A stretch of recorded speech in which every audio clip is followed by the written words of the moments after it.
ہوتا ہے؟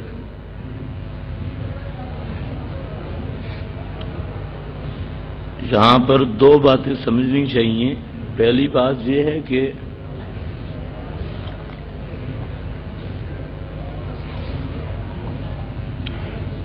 یہ جو غیر مقلدین ہیں یہ مختلف فرقے ہیں۔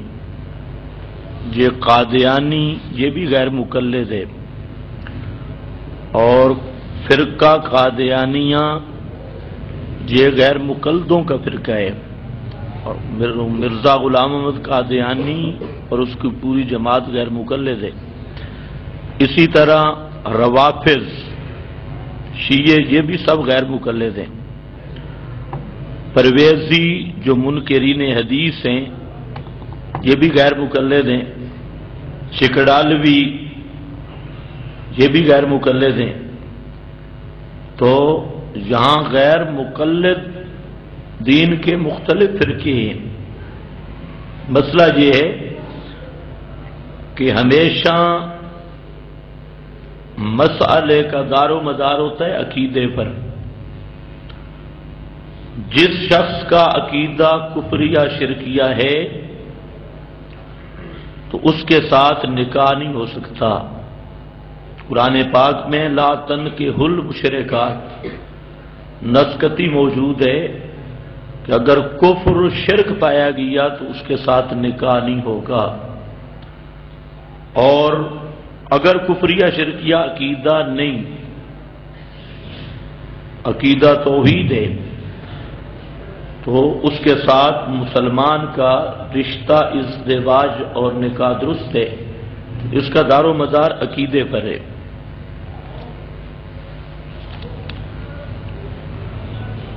الیاس گھمن کہتا ہے تنہا روح نبی نہیں ہے، تنہا جسم نبی نہیں ہے، روح اور جسم ملے تب نبی بنتا ہے۔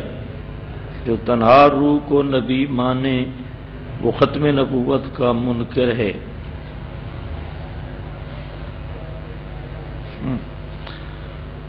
وہ بیچارہ اب فوت ہو چکا ہے، اس کو کیوں آپ بولتے ہیں؟ ابھی کبھی نام اس کا سنا ہے؟ آج پھر میرا خیال ہے 16 فروری ہے، جمعہ بھی ہے، 16 فروری بھی ہے۔ تو ایسے بھگوڑے کا نام لکھنے کی ضرورت نہیں ہے، جس کو اتنے سال غیرت نہیں آئی اور اب تک وہ گفتگو کے لیے تیار نہیں ہوا، اس کو بارہا کہا گیا، پہنچ کر کہا گیا، 52 مقام پہ مناظرے طے ہوئے اور وہ بھاگ گیا، اور سب کچھ کے باوجود تو ایسے بھگوڑے کا نام لکھنے کی ضرورت نہیں۔ باقی جہاں تک مسئلہ ہے کہ اس کی علویت کا، تو اس سے پوچھو وَإِذْ أَخَذَ اللَّهُ مِيثَاقَ النَّبِيِّينَ میں نبی کس کو کہا گیا ہے؟ جب اللہ نے میثاق لیا نبیوں سے، یہ میثاق کیا ہے؟ عالم ارواح کا ہے۔ جہاں نبیین کا اطلاق کس پہ ہوا؟ اور اسی طرح الیاس گھمن کا جو پیر ہے وہ ہے اٹک کا زاہد، پروفیسر زاہد الحسینی، وہ اس کی کتاب ہے، اس میں لکھا ہے با محمد با بکار، اس میں قاضی زید الحسینی نے لکھا ہے، اور گمن کی ساری پارٹی اس کو مانتی ہے۔ اس روایت کو کہتے ہیں کنت نبیًا و آدم بین الماء والطین، کہ میں اس وقت نبی تھا جب آدم گارے مٹی کے درمیان میں تھا۔ تو اب گھمن صاحب کی پارٹی سے سوال ہے کہ اس وقت آپ کا جسم تھا یا روح تھا؟ یہ تو الزامی بات ہے، جو کہ وہ مانتے ہیں، ہمارے نزدیک یہ روایت ہی نہیں ہے۔ میں نے اپنی دلیل قرآن سے پیش کی ہے اذا اخذ اللہ میثاق النبیین، لیکن گھمن کی پوری پارٹی مانتی ہے کہ آپ اس وقت نبی تھے جب آدم مٹی گارے کے درمیان میں تھے، تو ظاہر بات ہے اس وقت صرف روح ہی تھی۔ تو روح کو نبی ماننے والا اگر ختم نبوت کا منکر ہے تو سب سے بڑا قادیانی زاہد الحسینی ہے، اور الیاس گھمن کے 50 اور دادے، انہوں نے بھی یہی بات لکھی ہے۔ تو یہ ایسے لوگ ہیں کہ یہ فتویٰ، ان کا فتویٰ ہوتا ہے گدھے کی لات۔ گدھا جب لات مارتا ہے وہ دیکھتا نہیں کدھر لگ رہی ہے، دیوار پہ لگے، مالک کو لگے، جدھر بھی لگے، تو ان کے فتوے ایسے ہیں۔ باقی جماعت المسلمین کی وضاحت کریں۔ جماعت المسلمین جو معروف جماعت ہے، یہ جماعت الکافرین ہے، یہ جماعت المسلمین نہیں، یہ جماعت المرتدین والکافرین ہے، اور ان میں اسلام کا کوئی رکن نہیں۔ ان کا یہ نظریہ ہے جماعت المسلمین کا کہ ان کے کیپٹن سے پہلے پوری امت کافر رہی ہے، اور کیپٹن جب ان کا پیدا ہوا تب سے اسلام شروع ہوا، اور کیپٹن کو امام ماننا یہ ایمان کی شرائط سے ہے۔ تو اصل کفر کی بنیاد یہی ہے کہ پوری امت کو کافر کہنا، صحابہ، تابعین، تبع تابعین، کیپٹن مسعود عثمانی اور یہ دوسرا بھی مسعود ہے، اس تک ساری امت کو کافر کہنا، تو پھر قرآن کس ذریعے ہم تک پہنچا ہے؟ یا سنت کے ذریعے پہنچی ہے، یہ سارے کافروں کے ذریعے سے پہنچی ہے۔ تو فقہا نے یہ مسئلہ لکھا ہے کہ اگر کوئی شخص پوری امت کو کافر کہتا ہے تو وہ خود کافر ہے، کیونکہ وہ پھر قرآن حدیث کی حیثیت کے منکر ہے۔ تو ان کے نمبر 2 یہ جو جماعت ہے مسلمین، آپ نے لکھا ہے مرتدین، تو یہ یہودیوں سے بدتر قرآن کے محرف ہیں۔ یہودی اتنی تعریف نہیں کرتے جتنا یہ جماعت الکافرین والے کرتے ہیں، اور آیات کے معنوں کو بگاڑتے ہیں۔ تو یہ اصل وجہ یہی ہے کہ تحریف اسی بنیاد پہ امت کی تکفیر بھی کرتے ہیں، اور قرآن پاک کے الفاظ اور معانی کو بگاڑتے ہیں۔ قرآن پاک کی کسی ایک آیت کا مطلب بھی غلط بیان کرنا یہ کفر ہے، یہ تحریف ہے، اور یہ 20 آیات کے محرف ہے۔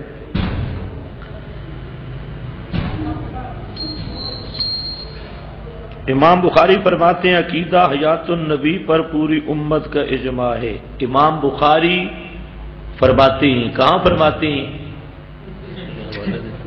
حدثنا باب الشیطان، کہاں فرماتے ہیں؟ امام بخاری نے بخاری میں 10 حدیثیں لائی ہیں جس میں یہ ثابت کیا ہے کہ رسول پاک صلی اللہ علیہ وسلم پر موت آئی، موت کے بعد آپ کا جسم میت ہے، اور آپ کی روح مبارک رفیق اعلی جنت الفردوس میں موجود ہے۔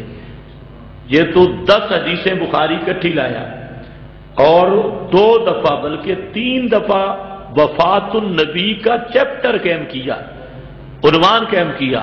اور جو مولوی بخاری شریف سے حیات النبی کا عنوان دکھا دے، وفات النبی کا میں دکھاتا ہوں، ڈبل دکھاتا ہوں، اور جو مولوی امام بخاری کی بخاری شریف سے حیات النبی کا عنوان دکھا دے، 1,00,000 روپیہ اس کو انعام دوں گا، پوری بخاری میں نہیں۔ تو یہ امام بخاری پہ جھوٹ ہے۔ کہتے ہیں القول البدی، یہ القول البدع لکھا ہے، یہ صحیح لکھا ہے القول البدع، ہاں یہ بدع ٹھیک ہے، بدعتیوں کا قول ہے، تو بالکل ٹھیک ہے، بدعتی یہی کہتی ہیں۔ باقی رہ گیا امام بخاری رحمت اللہ علیہ، یا امام مسلم، ابو داؤد، ترمذی، ابن ماجہ، نسائی، امام ابو حنیفہ، امام شافعی، مالک، احمد، ان ائمہ میں سے کسی ایک کا عقیدہ کہ کسی نبی کی روح مرنے کے بعد جسم میں ہے، یا کوئی نبی قبر پہ سلام سنتا ہے، ایسا جو عقیدہ ہمیں دکھا دے گا، ہم مسئلہ بھی مانیں گے، اور منہ مانگا اس کو انعام بھی دیں گے، اور پوری زندگی اس کے خادم بھی رہیں گے۔ لیکن ایسی بات کوئی ماں کا لال نہ پیدا ہوا اور نہ لا سکا نہ لا سکتا ہے۔ کیا نماز زندہ لوگ پڑھتے ہیں یا مردہ؟ معراج کی رات، میرا گزر، یہ تو ان سے پوچھو جو کہتے ہیں مردے نمازیں پڑھتی ہیں، یہ جو لکھنے والا ہے نا للڑ، اس سے پوچھو، یہ ان کا عقیدہ ہے کہ مردہ نمازیں پڑھتا ہے، مردے نے انگوٹھا پکڑ لیا، مردے نے اونٹ کا سودا کیا، اور مردہ گھر آیا، مردہ قبر سے اٹھ کر گھر رات گزاری اور بچہ جنا۔ یہ ہے للڑوں دیوبندیوں کا عقیدہ۔ یہ کہتے ہیں ہم دیوبندی ہیں، دیوبند کو بھی بدنام کیا۔ کہتے ہیں معراج کی رات، معراج کا لفظ بھی اس بیچارے نے غلط لکھا، یا کے ساتھ لکھا ہے، یہ عین کے ساتھ ہے۔ میرا گزرا حضرت موسیٰ کی قبر کے پاس سے ہوا، قبر میں نماز پڑھ رہے تھے۔ ماشاءاللہ، تو پھر تو آپ کو 50 نمازیں پڑھنی چاہیے تھی۔ معراج میں کتنی نمازیں فرض ہوئی تھیں؟ 50۔ تو حضرت موسیٰ آسمان پہ تھے ہی نہیں، وہ زمین میں تھے، تو پھر تو ایسے لوگوں کو 50 پوری پڑھنی چاہیے۔ وہ واقعہ تو ہے کہ حضرت موسیٰ کی آسمانوں پہ ملاقات ہوئی اور مشورہ دیا کہ 50 امت نہیں پڑھ سکے گی۔ تو اگر حضرت موسیٰ آسمانوں پہ ہیں ہی نہیں، زمین میں ہیں، تو پھر ان لوگوں کو 50 پوری کرنی چاہیے، اور یہ واقعی غلط ہے۔ تو یہ ایسے ناعاقبت اندیش لوگ ہیں۔ اب یہ جو روایت پیش کی، دیکھتے ہیں روایت، قرآن کو کبھی نہیں دیکھا، اور صرف روایت پرستی نے ان کے ایمان کو تباہ کیا۔ کوئی روایت دیکھی تو اس کو فوجی کا خط بنا دیا۔ ایک فوجی تھا، اس کو بیوی نے خط لکھا کہ میں بیوہ ہو گئی ہوں۔ فوجی نے کہا کہ اچھا، تو وہ رونے لگیا۔ ساتھیوں نے پوچھا کیوں؟ اس نے کہا بھئی میری بیوی بیوہ ہو گئی ہے، میرا نقصان ہو گیا ہے۔ اس نے کہا بھئی تو زندہ جو بیٹھا ہے؟ اس نے کہا زندہ تو بیٹھا ہوں، پر یہ لکھا بھی تو ہے نا کچھ۔ تو یہ جو للڑ پارٹی ہے، سب ان کا یہ نظریہ ہے، بس کچھ لکھا بھی ہے، نہیں دیکھیں گے، کوئی اصول بھی ہے، اہل سنت کا کوئی قاعدہ بھی ہے، کوئی اصول بھی ہے، کوئی روایت کی جڑ اور اس کے قبولیت کا کوئی معیار بھی ہے۔ یہ فوجی کا خط بنا کے بیٹھے ہیں، لکھا جو پڑا ہے جی۔ تو میرا دوست، لکھا پڑا، ہر لکھا پڑا کام کی چیز نہیں، جو قرآن میں لکھا ہوا ہے وہ حق ہے۔ اور قرآن کریم نے ذکر کیا الم نجعل الارض کفاتا احیاء و امواتا، اللہ نے فرما دیا کہ زمین کی پیٹھ زندوں کے لیے ہے اور قبر مردوں کے لیے۔ قبر میں زندہ کوئی نہیں ہوتا، اور قبر کے اندر جو ہیں وہ مردے ہی ہیں، امواتا۔ تو بہرحال یہ جو روایت ہے، اس کا محمد بن مثنی راوی یہ بھی متکلم فی ہے، اور نمبر 2 یہ ایک واقعہ جزئی ہے۔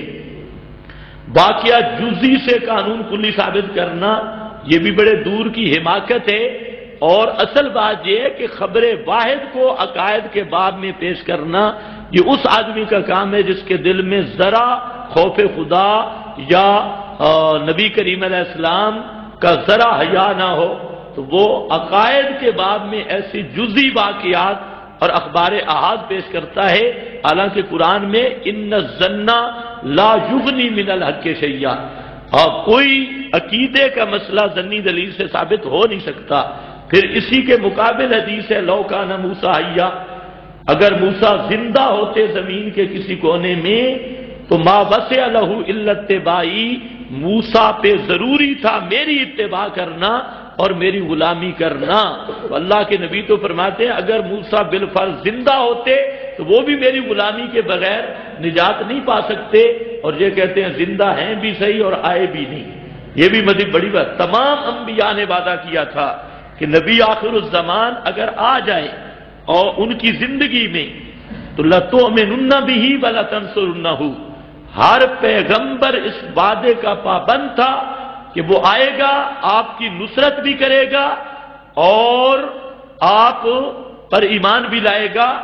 تو ہم پوچھتے ہیں للڑ پارٹی سے، حضرت موسیٰ بدر میں آئے، احد میں، حنین میں، کسی لڑائی میں آئے نصرت کے لیے؟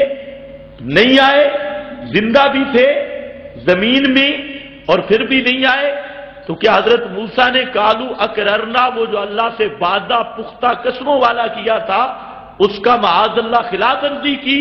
تو یہ جو للڑ پارٹی ہے دراصل یہ عصمت الانبیاء کی بھی منکر ہے، اور اس طرح کی شاذ جزئی واقعات، اخبار احاد اور ان کے اپنے گپو ٹیشن، اس سے عقیدہ نہیں ثابت ہوتا۔ عقیدہ ثابت ہوتا ہے قرآن سے یا پیغمبر کی حدیث متواتر سے، اس سے عقیدہ ثابت ہوتا ہے۔ اور قرآن کی 100 آیت اور 20 احادیث جن میں متواتر بھی ہیں، ان کا واضح مطلب یہی ہے کہ کسی نبی کی روح مرنے کے بعد اس کے جسم میں نہیں، اور مرنے کے بعد مرنے والا چاہے نبی ہو ولی ہو اس کو دنیا کا کوئی ادراک نہیں اور دنیا کی چیزوں کا کوئی سما نہیں ہے۔ موت کی تعریف کریں، حیات کی بھی تعریف کریں، برزخ کی بھی تعریف کریں۔ میرا خیال ہے یہ تو آپ آ جائیں میرے ساتھ مکتبہ میں، یہ تعریفیں آپ کو ساری بتا دوں گا۔ تو موت کی تعریف ہمیں کرنے کی کیا ضرورت ہے؟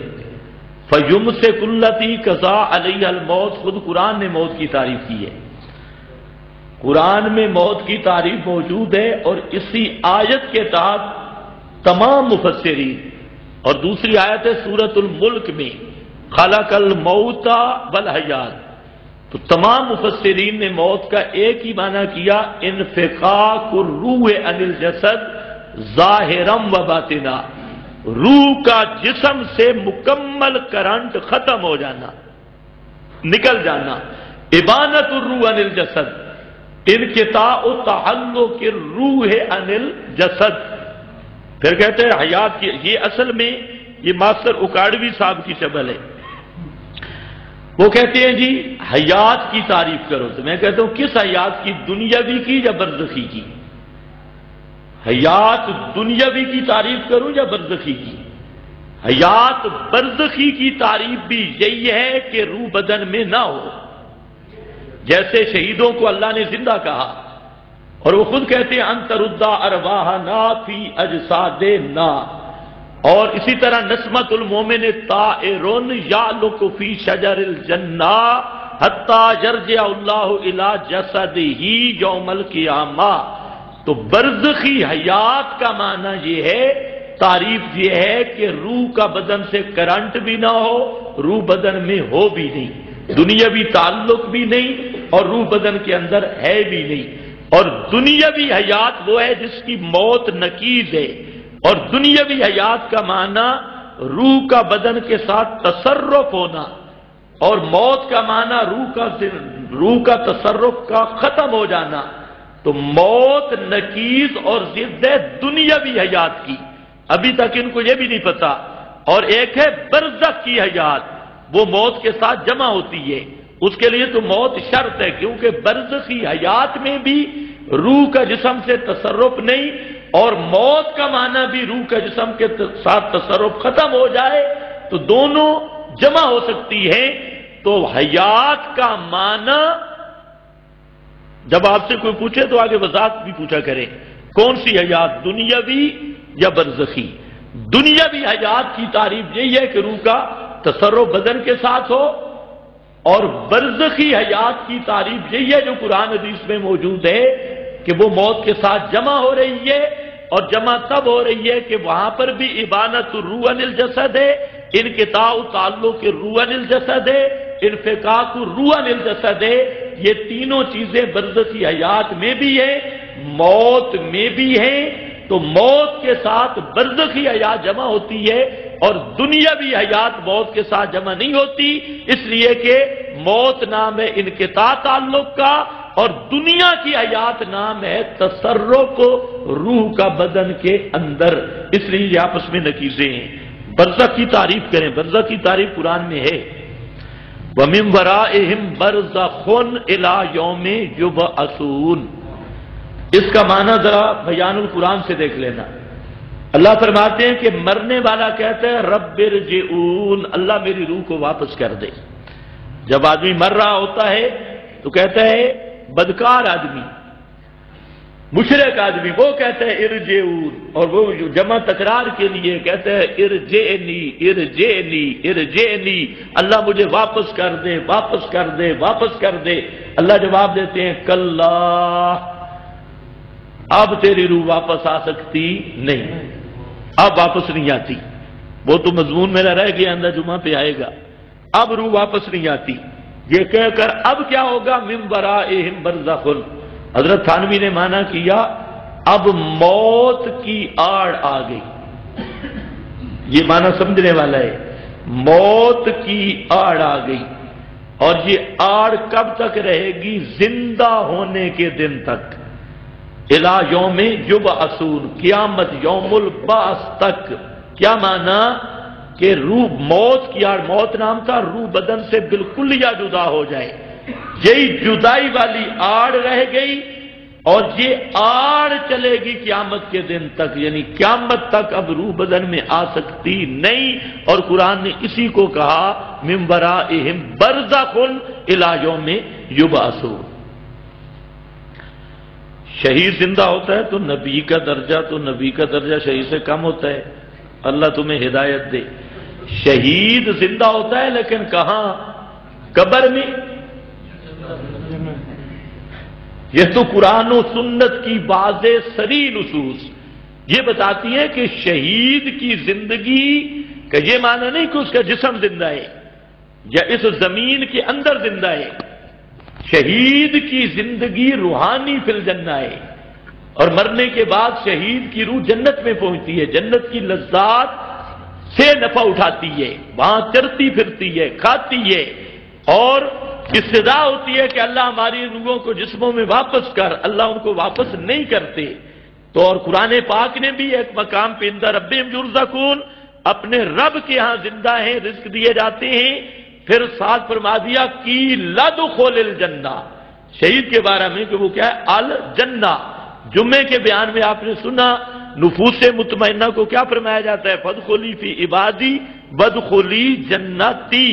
تو شہید کی زندگی زمین کی زندگی نہیں، اس وجود اور جسم کی زندگی نہیں، 7 آسمانوں سے اوپر والی جنت کی زندگی ہے، اور شہیدوں سے بڑھ کر یہ زندگی انبیاء کو حاصل ہے، انبیاء کو شہیدوں سے بڑھ کے زندگی حاصل ہے۔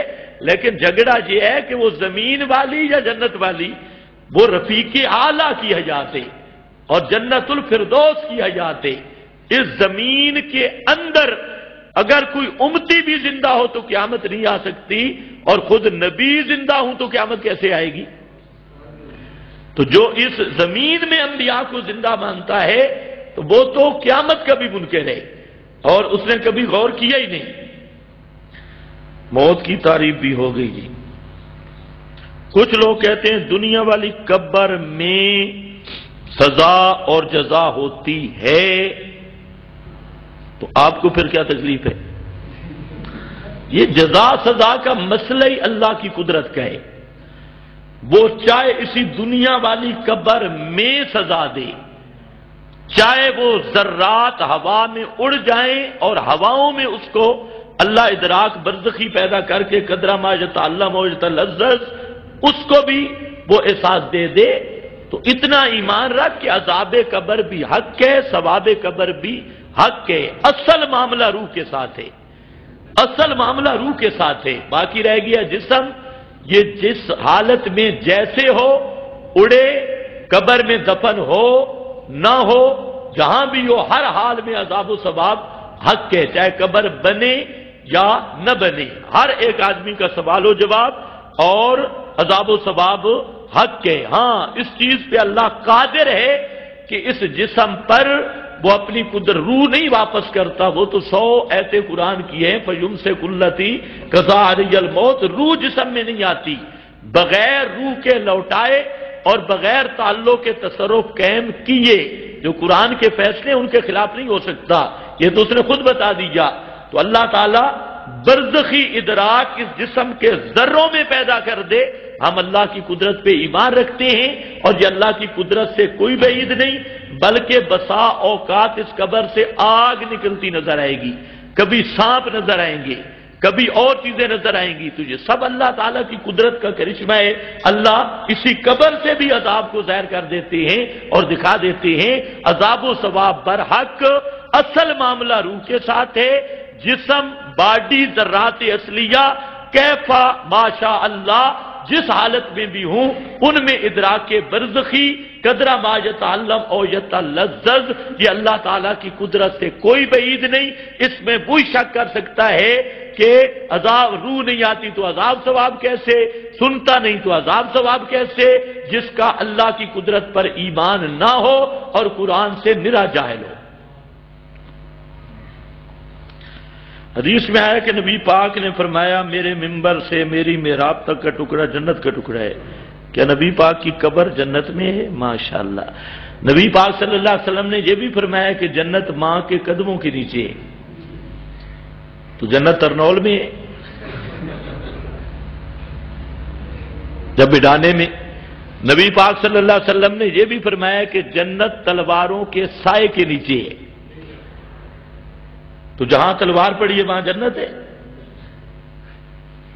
خدا کے بندے کچھ بات سمجھنے کی، یہ جو للڑ پارٹی ہے نا، خدا کی قسم یہ یہودیوں سے بڑے محرف ہیں۔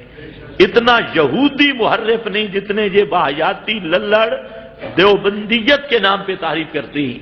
اب آپ دیکھیں کیسا روایت کو کیسے بگاڑا، اور یہ پوری بھی پیش نہیں کرتے۔ ان کو کہو ذرا پوری حدیث پڑھ، مسئلہ نکل آئے گا۔ صرف سناتا ہے ماں بہن بیتی و ممبری روزہ تم میرے ریاض الجنہ، آگے بھی ہے، یہاں تک نے پوری پڑھ، پوری یہ کبھی نہیں پڑے گا کیونکہ چوری پکڑی جائے گی۔ اب اللہ کے محبوب نے جو فرمایا کہ جنت ماں کے قدموں کے نیچے ہے، تو اس کا یہ معنی نہیں ہے کہ اوپر ماں کھڑی ہو نیچے جنت ہے۔ اس کا معنی یہ ہے کہ ماں کی خدمت کر، اور ماں کی خدمت سبب ہے جنت کا، جنت حاصل ہونے کا۔ تلواروں کے سائے کے نیچے جنت ہے، یہ اب کوئی اکاڑوی کا شاگردی معنی کرے گا، سپیشل معنی کہ اوپر تلوار کرو جو سایہ ہوگا نیچے جنت ہوگی، تو اللہ ان کو ہدایت دے۔ اس کا معنی یہ ہے کہ تلوار سے جہاد کر شہید ہو گیا تو سیدھا جنت میں جائے گا، یہ معنی ہے۔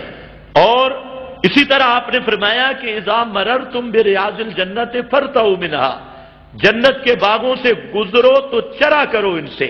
صحابہ نے پوچھا جنت کے باغ کون سے ہیں؟ ما ریاض الجنہ، تو فرمایا کہ المساجد، ہر مسجد جنت کا باغ ہے، تو ہر مسجد جنت کا باغ ہے۔ اس مولوی کو کسی مسجد میں جون کے مہینے میں بند کر دو، بجلی بھی بند کر دو، جنت میں تو پنکھوں کی ضرورت نہیں نا۔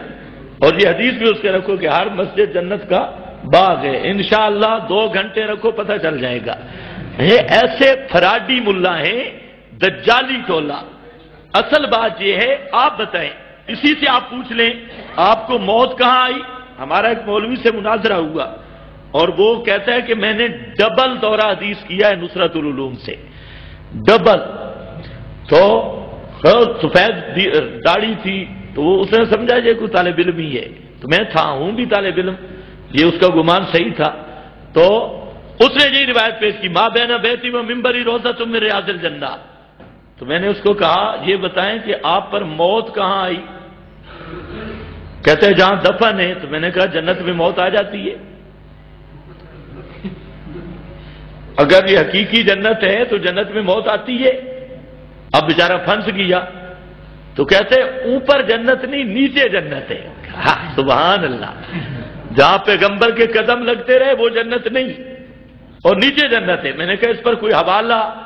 تو چونکہ چنانچہ گویا اگر ان کی دلیل ہوتی ہے نا ایک کک سے اڑ جاتی ہے، دلیلیں ایسے ہوتی ہیں مصنوعی۔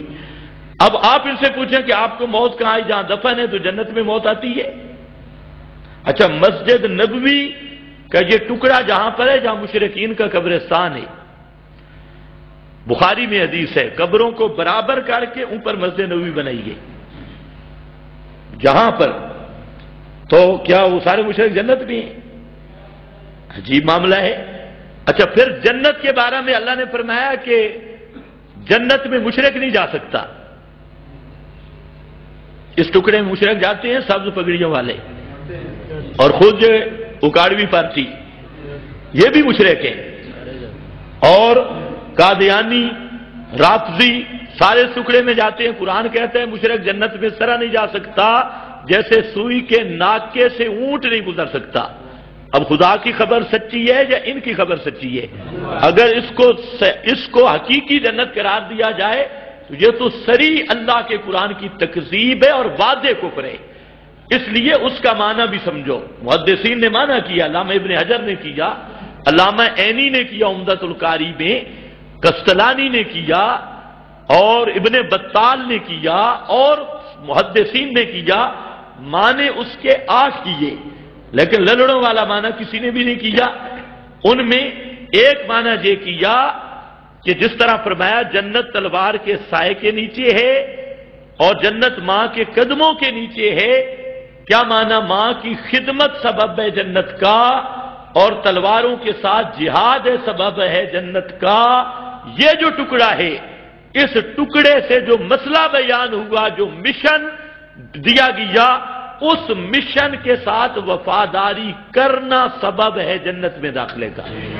یہ معنی ہے لأن العبادۃ فیہ تؤدی الی الجنہ، وہاں پر یہ لکھا۔ اور نمبر 2، جس نزول رحمت میں تشبیہ ہے، جس طرح اللہ کی رحمت جنت میں برستی ہے کیونکہ وہ دار الرحمہ ہے، جنت کا نام بھی رحمت ہے، تو جیسے اللہ کی رحمت جنت میں نزول ہوتا ہے، یہ ٹکڑا جو توحید و سنت کا مرکز بنا اور جہاں سے پوری توحید کا چشمہ پھوٹا، اس جگہ پہ بھی خدا کی رحمت کا اس طرح نزول ہوتا ہے، تو یہ تشبیہ ہے۔ اور نمبر 3، تیسری توجیہ یہ بھی کی محدثین سب نے کہ جیسے فرمایا کہ ہر مسجد جنت کا باغ ہے، تو قیامت کے دن اللہ رب العزت ہر مسجد کے احاطہ کو، زمین کو اس زمین سے الگ کر کے جنت کی زمین کا حصہ بنا دیں گے، اور وہ جو ٹکڑا ہے اس کو بھی اللہ رب العزت پوری مسجد نبوی، آپ کی یہ مسجد جو بھی مسجد ہوگی، لیکن وہ مسجد موحدین کی ہو، مشرکین کی نہ ہو۔ مشرک کی مسجد مسجد نہیں ہے، خیر وہ اس کا گرجا گھر ہے، اس لیے مشرک کی مسجد مسجد نہیں، یہ یاد رکھ لو۔ تو یہ جو مسجد ہے موحدین کی، ان ٹکڑوں کو مسجد نبوی بھی، اور ہر مسجد اس کو یہاں سے اللہ تعالی الگ کر کے زمین سے جنت کی زمین کا حصہ بنا دیں گے۔ اور اس توجیہ تب پوری حدیث پڑھیں تو توجیہ یہ بنتی ہے، آپ نے فرمایا وہ ممبری علی حوضی، میرا ممبر حوض کوثر پر ہے، تو کیا معنی اب حوض کوثر ہے مسجد نبوی میں، حوض کوثر ہوگا قیامت کے دن، تو مطلب یہ ہے کہ یہ ٹکڑا بھی یہاں سے جنت کی زمین کا حصہ بنا دیا جائے گا، اور میرا ممبر بھی حوض کوثر پر نصب کر دیا جائے گا۔ یہ معنی ہے حدیث کا۔ حدیث صحیح، لیکن حدیث کی تحریف کرنے والا بھی اسی طرح مجرم ہے جیسے حدیث کا انکار کرنے والا مجرم ہے۔ تبلیغی جماعت والے عالم کو بھی کہتے ہیں کہ 1 سال کا ارادہ کرو۔ عورتوں کا تبلیغ کے لیے گھروں سے نکلنا کیسا ہے؟ پہلے مردوں کا مسئلہ حل کر لیں۔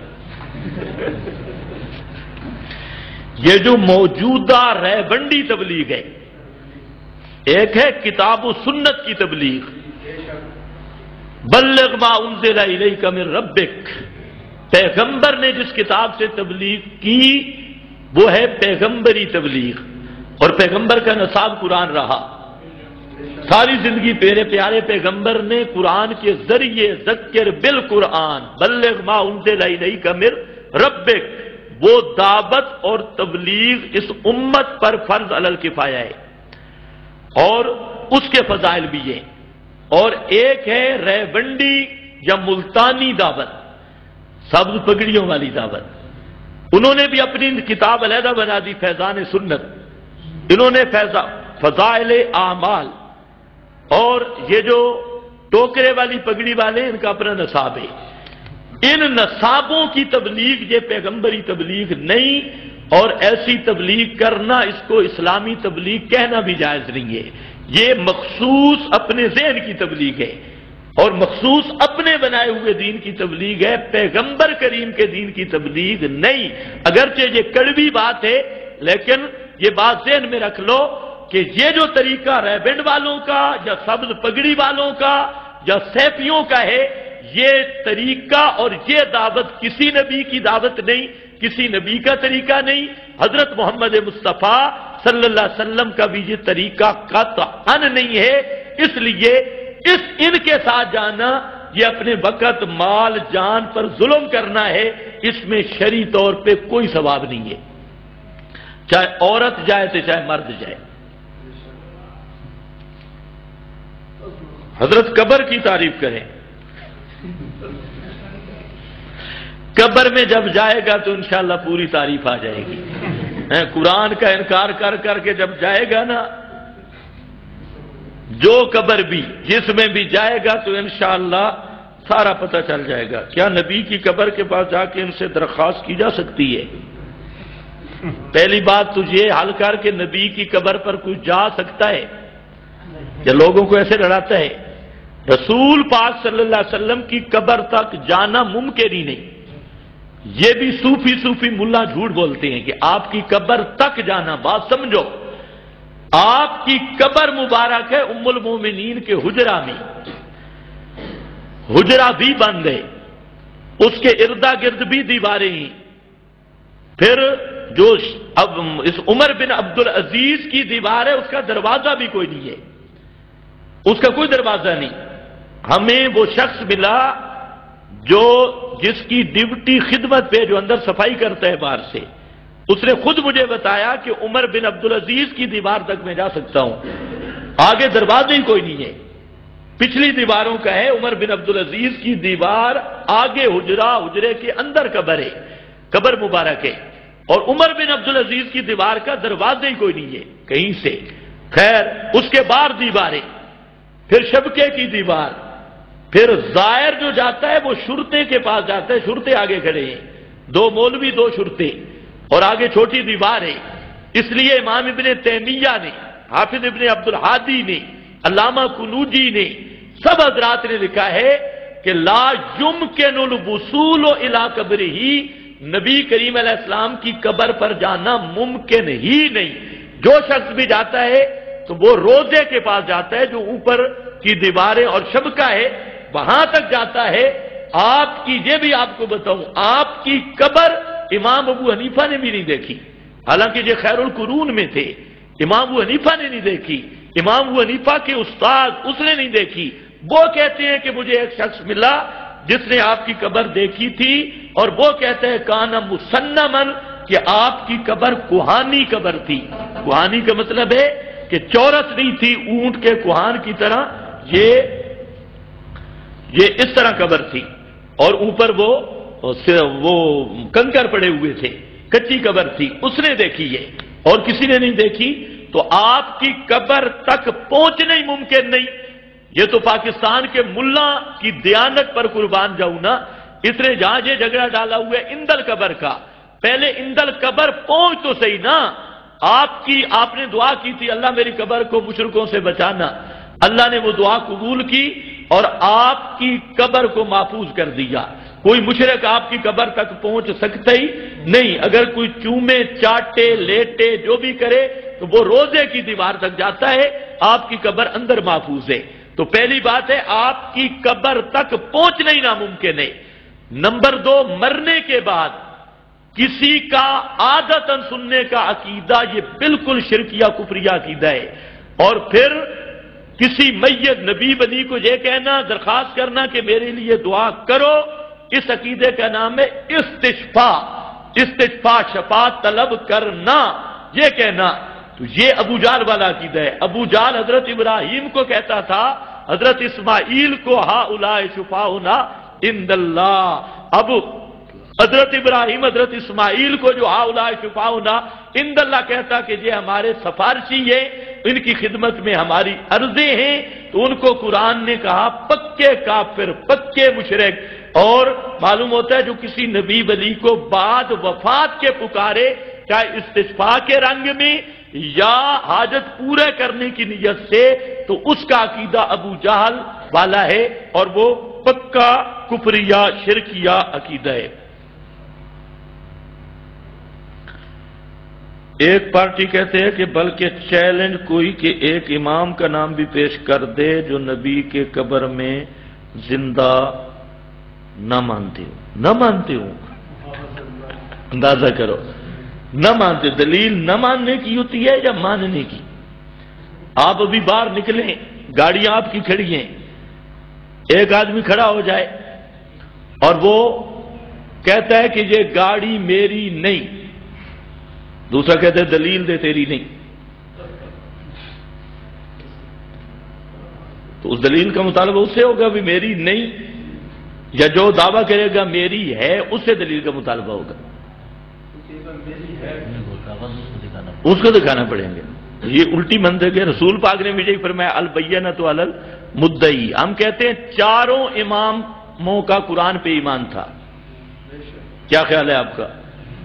چاروں اماموں کا قرآن پر ایمان تھا، اور چاروں امام جب مانتے تھے تو انا کا میتون انہم میتون کو سب مانتے تھے، تو سب وفات النبی کے عقیدہ رکھتے تھے۔ اگر تو کہے اماموں کا قرآن پہ ایمان نہیں تو پھر باقی میں سپیشل دلیلیں بھی دے سکتا ہوں، سپیشل۔ چاروں امام متفق ہیں کہ اجماع مجتہدین کا شرعی حجت ہے، اور چاروں امام کہتے ہیں اجماع کے لیے شرط ہے ممات النبی، اگر نبی زندہ ہو تو اجماع حجت بن نہیں سکتا، اور اجماع حجت تب بنے گا کہ نبی زندہ نہ ہوں۔ چاروں امام متفق ہیں، لیکن بے حیا با شرط خائی کن تمام ائمہ کہتے ہیں اجماع منعقد ہی تب ہوگا کہ پیغمبر دنیا میں زندہ نہ ہوں اور دنیاوی حیات سے زندہ نہ ہوں۔ اور یہ بے حیا کیا کہتے ہیں؟ حیات النبی پر اجماع ہے، حالانکہ اجماع کی شرط ہی ممات النبی ہے، وفات النبی ہے۔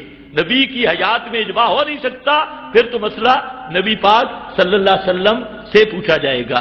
تو اسی طرح ائمہ کی 50 کے قریب انہی مسائل میں تصریحات موجود ہیں۔ اگر امام ابو حنیفہ، امام شافعی، احمد، مالک رسول پاک صلی اللہ علیہ وسلم کو مدینہ منورہ میں زندہ سمجھتے تو پھر اجتہاد نہ کرتے، مسئلہ رسول پاک سے پوچھتے۔ چاروں اماموں کا اختلاف ہے یا نہیں؟ اب اگر رسول پاک سے پوچھنا ممکن تھا، آج تو یہ صوفی سرور سمیت پوچھ لیتی ہے، اور اس وقت ان ائمہ نے رسول پاک کی قبر سے کیوں نہیں پوچھا، کیوں نہیں فیصلہ کروایا؟ تم تو کہتے ہو ہاتھ نکلتی، سلام کا جواب سنائی دیتا ہے، امت کو انتشار سے بچانا زیادہ اہم تھا یا سلام کا جواب دینا؟ تو ان ائمہ میں اختلاف رہا، محدثین میں اختلاف رہا، اور کسی امام محدث نے وہاں جا کر نہیں پوچھا۔ یہ اس بات کی دلیل ہے کہ کوئی امام بھی رسول پاک کو دنیا اور زمین مدینہ منورہ والی قبر میں زندہ نہیں مانتا تھا۔ اگر زندہ مانتا ہوتا تو رسول کے ہوتے ہوئے فلا وربک لا یؤمنون حتی یحکموک، رسول زندہ ہو اور فیصلہ کسی اور سے کرائے تو وہ حضرت عمر کی تلوار کا مستحق بنتا ہے اور وہ واجب القتل ہوتا ہے، مومن نہیں ہوتا۔ اگر رسول پاک زندہ ہیں اور چاروں امام آپس میں اختلاف کرتے رہے پھر تو اماموں کا ایمان بھی ثابت نہیں ہوگا اور امت کا ایمان ہی ثابت نہیں ہوگا۔ اس لیے ماننا پڑے گا کہ امام سب متفق تھے کہ رسول پاک کی وفات ہو چکی ہے تب، اور آپ دنیا میں زندہ نہیں، مدینہ کی قبر میں زندہ نہیں، تب ائمہ نے اجماع کو حجت مانا، تب ائمہ نے اجتہاد کیا، اختلاف رائے کا حق دیا، تب ائمہ نے خمس کو منسوخ قرار دے دیا، اور وجہ یہی تھی خمس والا حصہ وہ قرابت رسول آپ کی زندگی میں تھا، اور آپ کی وفات کے ساتھ چونکہ آپ زندہ نہیں رہے تو اب وہ مقصد ختم ہو گیا، تو خمس والا حصہ بھی منسوخ ہو گیا۔ اسی طرح کے بے شمار اجماعات ائمہ کی تصریحات ہیں۔ اور امام ابو حنیفہ رحمت اللہ تعالی علیہ کا مسلک ہدایہ میں، سرخسی میں، وہاں پر یہ لفظ آ رہا ہے ہوول یوم کما وضع، اور اس کی وضاحت ہے ہوا کل میت الیوم، کہ آج نبی کریم علیہ السلام کی قبر مبارک اللہ اپنے کرم سے اٹھائے تو آپ کا وجود مبارک ایسے ہوگا جیسے آج کے میتیں، تر و تازہ میتیں، آج کے میتیں۔ یہ ہدایہ میں ہے، سرخسی میں ہے، اور مذہب امام کہ اس مسئلے کی وضاحت ہے کہ جنازے میں تکرار نہیں ہے۔ ایک پارٹی کہتے ہیں بلکہ ایک امام، حضور پاک کا جسم عنصری اس وقت جنت کے مزے میں